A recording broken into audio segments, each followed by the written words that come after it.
Hi friends, నేను మీ అమ్మ ప్రవీణ్. ఈరోజైతే మనకి రామప్ప లక్నవరంకి ఒక కిరాయి అయితే రావడం జరిగింది. అది ఎవరో కాదు, మన ఇల్లు కట్టే మేస్త్రీలే అన్నమాట. వాళ్ళు ఈరోజు ఫ్రీగా ఉన్నారు, తీసుకెళ్ళమంటే సరే తీసుకెళ్తాలే అని చెప్పాను. అయితే మన దగ్గర నుంచి రామప్ప మాత్రం 50 కిలోమీటర్లు అట్లా వస్తుంది. వరంగల్ నుంచి అయితేనేమో 67-70 కిలోమీటర్ల దాకా కూడా వస్తుంది. మాకు దగ్గరే అనమాట. మేము కొద్దిగా షార్ట్ కట్లో వెళ్తాము. ఇది వచ్చేసి నందిగామ దగ్గర అనమాట. అంటే మొహమ్మద్ గౌస్పల్లి హైవే ఎక్కడానికి కొంచెం ముందు, ఒక 2 కిలోమీటర్స్ ముందు. నిన్న నైట్ కొట్టిన వర్షానికి వాగు బాగానే వస్తుంది, రోడ్డు మీద నుంచి వెళ్తున్నాయి. అంటే అది కింద మోరీలు ఉన్నాయి, కాకపోతే అవి నిండి మరీ పైనకి వెళ్ళి వెళ్తున్నాయి. అంటే నైట్ బాగానే కొట్టింది అనుకుంటా, కానీ వాతావరణం మాత్రం మంచి పొడిగానే ఉంది. అంత ఏం లేదు, నేను పట్టా కూడా ఏం వేసుకోలేదు. మంచిగా ఎండ కొట్టిందనమాట. ఓన్లీ వాళ్ళ 3 ఫ్యామిలీలే అన్నమాట. అయితే ములుగు దగ్గరలో గట్టమ్మ అని ఉంటుంది అన్నమాట. కంపల్సరీ అదొక సెంటిమెంటు. అటు మేడారం వెళ్ళినా కానీ, రామప్ప లక్నవరం వెళ్ళినా కానీ, మల్లూరు మంగపేట టెంపుల్, లక్ష్మీనరసింహస్వామి టెంపుల్కి వెళ్ళినా కానీ, ఇంకా వాజేడు కూడా ఇటేనండి, బొగద జలపాతం కూడా ఇటే అన్నమాట. ఎటు సైడు ఇటు మొత్తం వెళ్ళే వాళ్ళు ప్రతి ఒక్కరు ఇక్కడ మాత్రం కంపల్సరీ ఆగుతారు. మన ఛానల్ని కొత్తగా చూస్తున్న వారైతే లైక్ చేసి సబ్స్క్రైబ్ చేయండి. నేను మన వీడియోలో ప్రతి వీడియోలో ఏదో ఒక ఇన్ఫర్మేషన్ మన వ్యూస్ కోసం ఇస్తూనే ఉంటా. ఘట్టమ్మ దగ్గర అలా కొబ్బరికాయ అయితే కొట్టేస్తానమాట, అది సెంటిమెంటు. రామప్ప దగ్గరికి అయితే వచ్చేసాము, అది కమాన్ అనమాట. ఇందాక చూపించింది కమాన్, రామప్ప కమాన్ అన్నమాట. ఇక్కడ రామప్ప దగ్గర ఏంటంటే అద్భుతమైన కళ అన్నమాట ఇది. మన కాకతీయులు కట్టించింది అన్నమాట. చూడండి, అది ముందు రామప్పకు వచ్చేసాము, పక్కన పార్క్ చేసి వెళ్తుంటే అది మొత్తం ముందు అక్కడ వెహికల్ ముందుకైతే పోనీయట్లేదు, సైడ్కి పెట్టుకొని వెళ్ళిపోవాలన్నమాట. దగ్గరలో బ్యారిగేడ్స్ పెట్టారు, ఎదురుగా బ్యారిగేడ్స్ పెట్టారు. వీలైతే ఇది పాస్ చేసుకొని చదవండి, అందుకనే వీడియో క్లారిటీగా కొంచెం క్లియర్గా తీశాను. ఏంటి అసలు రామప్ప చరిత్ర ఏందనేది చెప్పేసి ఆ బోర్డు పైన ఉంది. పాస్ చేసుకొని కొంచెం జూమ్ చేయండి, 4Kలో తీశాను వీడియో, కరెక్ట్ క్లియర్గా కనిపిస్తుంది. అయితే నేనంటే వాళ్ళతో ఇలాగ వెళ్తున్నాం కదా అని చెప్పేసి నా కొడుకుని కూడా తీసుకెళ్ళాను. నా పెద్ద కొడుకు ఉన్నాడా.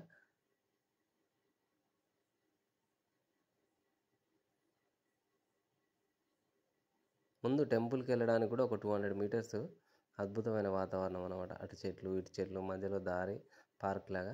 నా కొడుకుని కూడా తీసుకెళ్ళాను.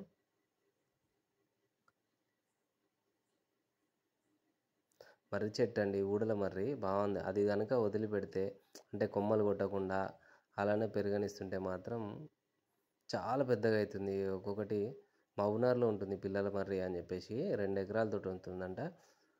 ఇది కూడా అంత కావచ్చు, ఎందుకంటే అది ఊడల మర్రి అనమాట. ఊడల మర్రి అంటే భూమిలో పాతుకుపోతుంటాయి, వెడల్పు అవుతుంటుంది. చూడండి, నాకు ఛాయాశక్తిలో వీడియో అయితే తీశాను, అద్భుతమైన కళాఖండం అనిపించింది.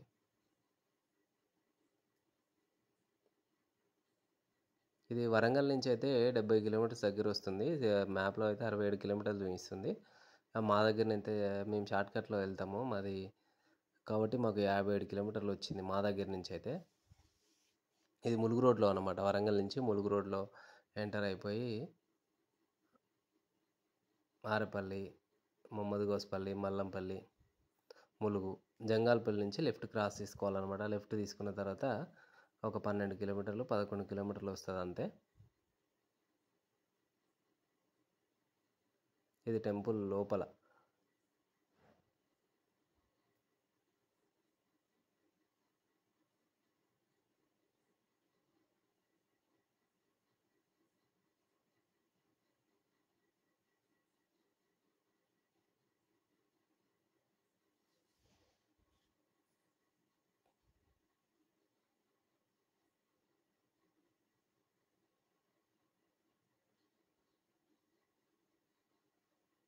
ఈ టెంపుల్కు ఉత్తరం వైపు అండి చూశాను మొత్తం ఆల్ రౌండ్, మొత్తం ఆల్ సైడ్ అయితే కవర్ చేశాను.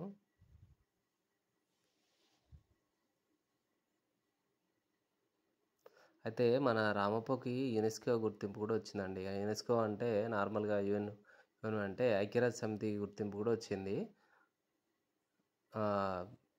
అందులో ఎక్కడం అంటే మనకు తెలిసిన భాషలో అయితే మనం గిన్నిస్ రికార్డ్ ఎక్కింది అలా ఇలా అంటుంటాం కదా, ఆ విధంగా అన్నమాట.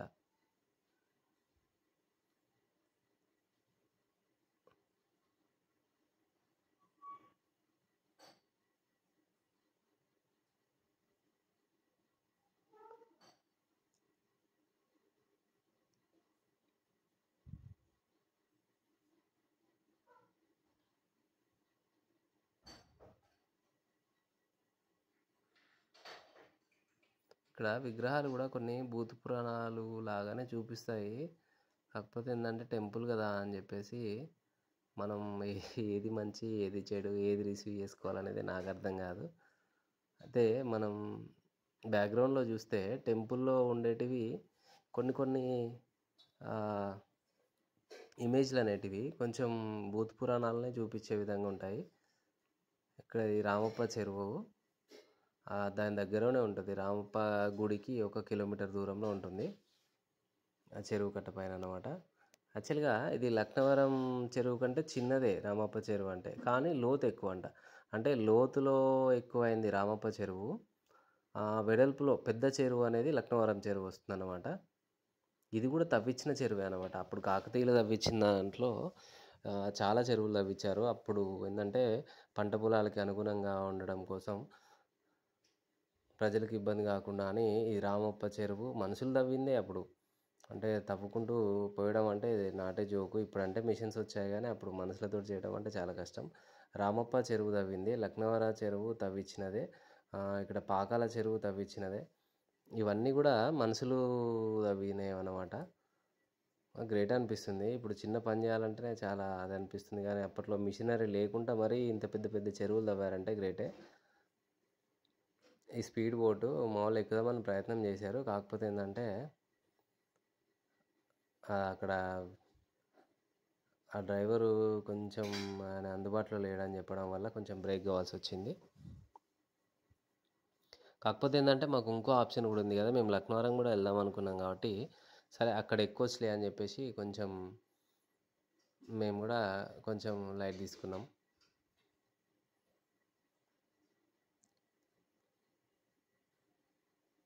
ఇది తూము సైడ్ అనమాట. తూము అంటే మత్తడి కాదు, మత్తడి వేరు తూము వేరు. మత్తడి అంటేనేమో చెరువు నిండిన తర్వాత, చెరువు నిండి అంటే కుండ నిండిన తర్వాత పైనకి వెళ్ళి పోస్తుంటాయి కదా.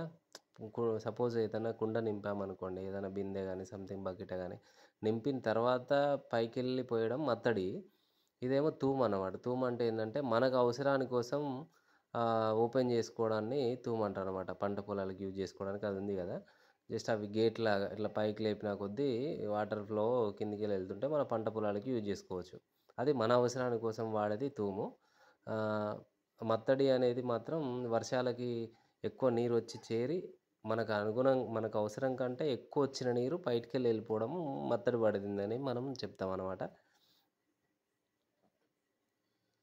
ఇది పెద్ద బోటు, మరి యాక్చువల్గా ఇది ఎప్పుడు తీస్తారో తెలియదు, కానీ ఒక రామప్ప బోట్ డ్రైవర్ కూడా వచ్చిండు. కాకపోతే మా వాళ్ళు కాదు, వేరే వాళ్ళు వెళ్తారు అనమాట. చాలా హైట్ ఉంటుందండి రామప్ప చెరువు కట్ట. ఒక 2 తాడి చెట్ల ఎత్తుతోటి ఉంటుంది. మీరు వెళ్తే చూడండి. ఇది పంప్ హౌస్ అండి. అంతకుముందు మీకు సారీ మేము లక్నవరంకి వచ్చేసాను అండి. ఆ లక్నవరం వంతెన అనమాట అది. ఇప్పుడు వచ్చేసి మా బండి అక్కడ పార్క్ చేసేసి చిన్నగా వంతెన పైకి అయితే వెళ్తున్నాము. చిన్నగా లక్నవరం కూడా చాలా డెవలప్ చేస్తారండి. ఎందుకనంటే మంచి మంచి రిసార్ట్స్ కట్టారు ఇక్కడ దగ్గరలో. చూడండి ఎదురుగా కనిపించే రిసార్ట్స్, అది ఒకటే కాదండి, ఒక 3-4 రిసార్ట్స్ ఉన్నాయి. లక్నవరం ఎంటర్ అయ్యే ఊర్లో కూడా అక్కడ కూడా చాలా మంచి మంచి రిసార్ట్స్ ఉన్నాయి. అయితే నేను పూర్తి ఇన్ఫర్మేషన్ గ్యాదర్ చేసి మన వ్యూస్ కోసం ఇద్దాం అనుకున్నా, కానీ కొంచెం మనము సపరేట్ వెళ్ళలేదు కదా, మనం ఒక కిరాయి పర్పస్లో వెళ్ళాము కాబట్టి మనం ఎక్కువ టైం కేటాయించలేకపోయాము. మనం మన ఎంజాయ్ పర్పస్లో వెళ్తే ప్రతిదీ అడిగి తెలుసుకొని మీకు ఇన్ఫర్మేషన్ ఇచ్చేవాడిని. కాకపోతే ఏంటంటే కొంచెం మనం బాధ్యతలాగా వాళ్ళని తీసుకెళ్ళాం, మన కిరాయిలాగా తీసుకెళ్ళాం కాబట్టి కొంచెం కుదరలేదు. అంతేనా, అంతకుముందు స్టెప్ బై స్టెప్ ఎక్కువ అవుతుందండి. అంతకుముందు వన్ సైడ్ ఉంటుండే, తర్వాత టూ సైడ్స్ వేశారు, ఇప్పుడు ఇటు సైడ్ వేశారు. ఇది కూడా వేసి చాలా సంవత్సరాలు అవుతుంది. కాకపోతే ఏంటంటే కొంచెం డెవలప్ చేస్తారు, చాలా డెవలప్ చేస్తారు. అంతకుముందు ఏదైనా ఇక్కడ మా దగ్గరలో అయితే నాకు తెలిసి, నేను డ్రైవింగ్ ఫీల్డ్లో ఉన్నప్పటి నుంచి, అంతకుముందేమో పార్కింగ్ ఫీజు కూడా లేకుంటుండే, అంటే ఎంట్రింగ్ ఫీజు. ఇప్పుడు ఎవరి ఊరికి వాళ్ళు గ్రామ పంచాయతీ పర్పస్లో వెహికల్ టికెట్ అని, లేకపోతే ఇప్పుడు ఈ వంతెన ఎక్కడానికి కూడా ఈచ్ వన్ ₹10 అట్లా తీసుకున్నారనమాట. అంటే ప్రతిదీ ఎవరి గ్రామ పంచాయతీ పరిధిలో వాళ్ళు వాళ్ళ గ్రామ పంచాయతీని డెవలప్ చేసుకోవడానికి మాత్రం, ఇది టూరిజం వాళ్ళు తీసుకునేది కాదు. నార్మల్గా ఇండియన్ టూరిస్టు, తెలంగాణ టూరిస్ట్ ఉంటాయి కదా, వాళ్ళు తీసుకునేది కాదు. జస్ట్ గ్రామ పంచాయతీ పర్పస్లో తీసుకునేది మాత్రమే. ఇది వ్యూ పాయింట్. నేను ఇక్కడ నుంచి వీడియో తీస్తున్నా చూడండి. ఇది ఒకటి పక్కనే బిల్డింగ్ లాగా కట్టారనమాట. వ్యూ పాయింట్ కోసమే, కెమెరా వ్యూ పాయింట్ కానీ చెరువు వ్యూ పాయింట్ చూడడం కోసం మాత్రమే.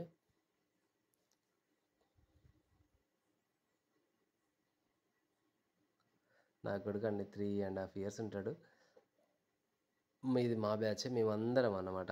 నా బండిలో వచ్చిన వాళ్ళందరం చైర్లు వేసుకొని కూర్చొని ఒక చిన్న వీడియోలా తీసుకుందామని చెప్పేసి తీసాము, ఒక ఫోటో తీద్దామని చెప్పేసి తీసాము. నేను కూడా ఉన్నాను మధ్యలో. అయితే బోట్ ఎక్కుదామని చెప్పేసి ప్లాన్ చేస్తే మేము కూర్చున్నాం కదండి, ఇదే కుర్చీలో ఇది బోట్ అన్నమాట. అందరిని తీసుకెళ్తా అని చెప్పాడు. సరే వెళ్ళొచ్చు, ఎంతమంది వెళ్ళొచ్చు అంటే 100 members వెళ్ళొచ్చు, ఇది పెద్ద బోటు అని చెప్పాడు. ఏది మన పాపికొండలు గుర్తొచ్చింది నాకైతే. సరే వెళ్దాంలే అని చెప్తే ఈచ్ వన్ ₹50 తీసుకున్నాడు. అందరం, మేము చాలామంది, వాళ్ళు వీళ్ళందరూ వచ్చేసి ఎక్కేశారు అనమాట. ఒక్కొక్కరికి ₹50 తీసుకున్నాడు. మేమైతే మంచి ఎగ్జామ్లో చైర్లన్నీ కూడా ఆర్డర్లో వేశాడు. ఏదో బస్ టికెట్ తీసుకున్న మాదిరిగా తీసుకున్నాడు అందరికీ. అందరం ఎక్కిన తర్వాత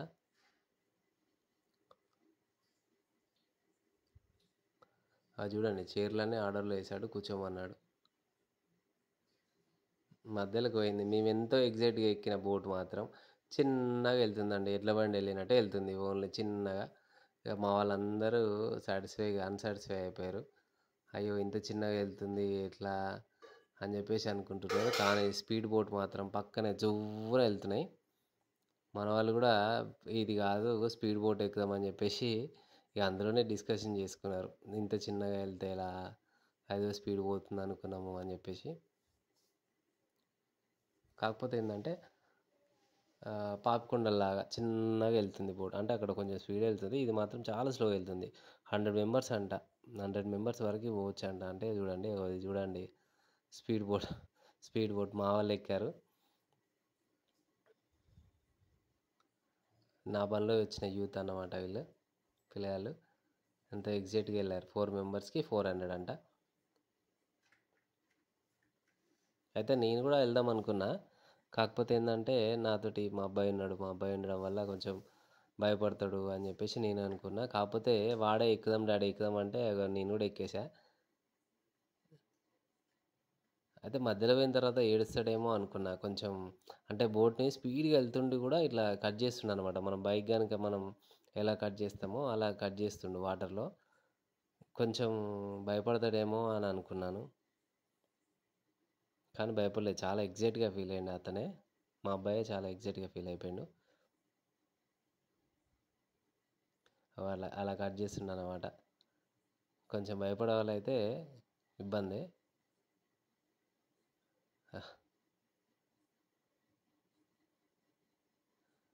నేను, మా అబ్బాయి, ఇద్దరు పిల్లలు, నలుగురం కలిసి వెళ్ళాము.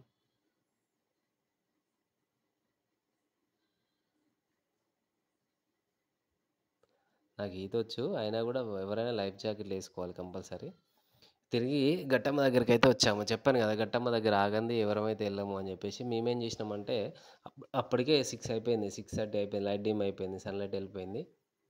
అయితే లంచ్ నార్మల్ చికెన్ తెచ్చుకొని డిన్నర్ ప్లాన్ చేద్దామని చెప్పేసి లంచ్ చేయలేదు, ఇక్కడ ఆగాము. ఆగిన తర్వాత వీళ్ళంతా పిల్లలు చిన్న గేమ్ ప్లాన్ చేసిర్రు ఇక్కడ. నాకు కూడా బాగా అనిపించింది.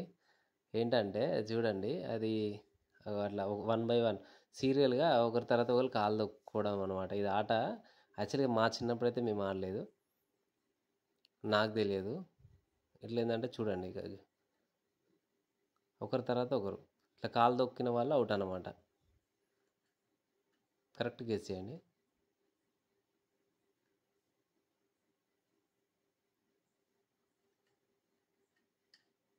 వాడు అవుట్ అయిపోయిండు. నెక్స్ట్ వీడిది ఛాయిస్. అట్లా అన్నమాట. నెక్స్ట్ ఇంకోది ఛాయిస్. అట్లా లాస్ట్‌కి ఎవరైతే ఉంటారో వాళ్ళే విన్ అన్నమాట. నాకు చాలా బాగా అనిపించింది.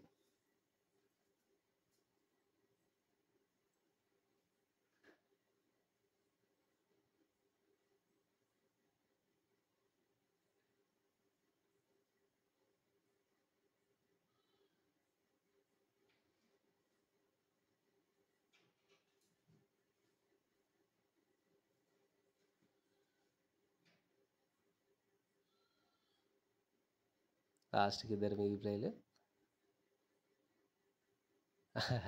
ఆ బ్లాక్ షర్ట్ అతనే విన్ అయిపోయాడు అనమాట. అది మంచిగా అనిపించింది. ఆ గేమ్ కొద్దిసేపు ఆడారు. మళ్ళీ ఇంకో గేమ్ స్టార్ట్ చేసారు.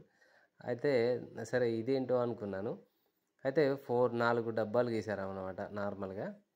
4 డబ్బాలో మధ్యలో ఇట్లా ఇట్లా ఒక 4 బిచ్చ మీద బిచ్చ, రౌతు మీద రౌతు 4 రౌతులు పెట్టేసి మధ్యలో ఉన్నాడు. అయితే అతను ముట్టుకోకుండా ఆ బిల్లలు అని చెప్పేసి ఈ డబ్బాలలోకి తీసుకెళ్ళాలి. తీసుకెళ్ళిన తర్వాత వీళ్ళందరూ కలిసి ఒక బాక్స్లో వెళ్ళాలి.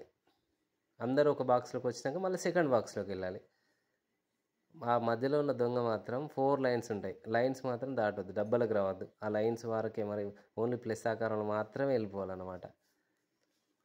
వీళ్ళందరూ డబ్బాలు మొత్తం క్లియర్ చేయాలి. ఒక డబ్బా అయిపోయింది. 2 డబ్బాలకి వెళ్ళడానికి అందరు వెళ్తేనే ఆ డబ్బా విన్ను. నాకు ఇతను వచ్చాడు చూడండి, అవుట్ అయ్యాడు.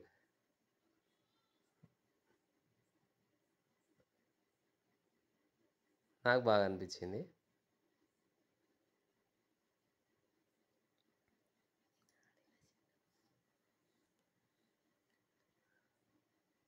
ఫస్ట్ అవి తీసుకోవాలన్నమాట. ఫస్ట్ ఆ బిల్లలు తీసుకున్న తర్వాత తీసుకుంటున్నప్పుడు అవుట్ చేస్తే అవుట్ అన్నమాట.